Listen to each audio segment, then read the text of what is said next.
ब्राची मदना से विराट म्यूजिक के शानदार प्रस्तुति। DJ Guddu Raj presented by Virat music. मनवा में जागल छही रे असुजुनु नरे, मनवा में जागल छही रे असुजुनु नरे। बेया डबा छोटी खाटे लगई बई डबल बैलून रे। बेया डबा छोटी खाटे लगई बई दू गो बैलून रे।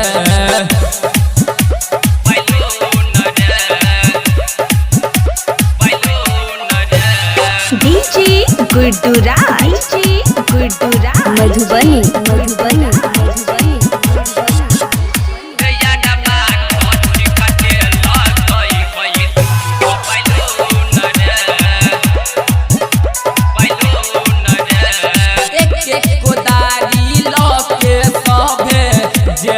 नदी किनारिया छठी माई के कृपा से तो मिलते सबके नौकरिया। जल बई के पड़तई हमारा देह में के खून रे।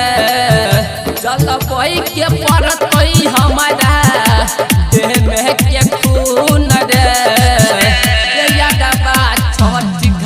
लगई बई डबल बैलून रे। बेया डबा छठी घाटे लगई बई सुनन बैलून रे।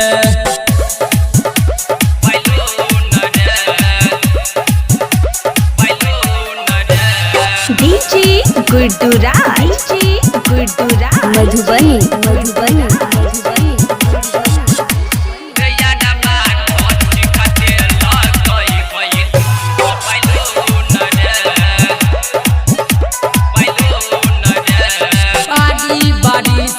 सब कोई खटबै करबै नै कहबो रेस्ट रे। सुजीत साजन राम दुलार छोड़तै क्रिकेट खेलत रे। श्याम दीवाना के सुनन मिलतै सुकून रे। श्याम दीवाना के सुनन मिलतै सुकून रे। घाटे लगई बई डबल बैलून रे।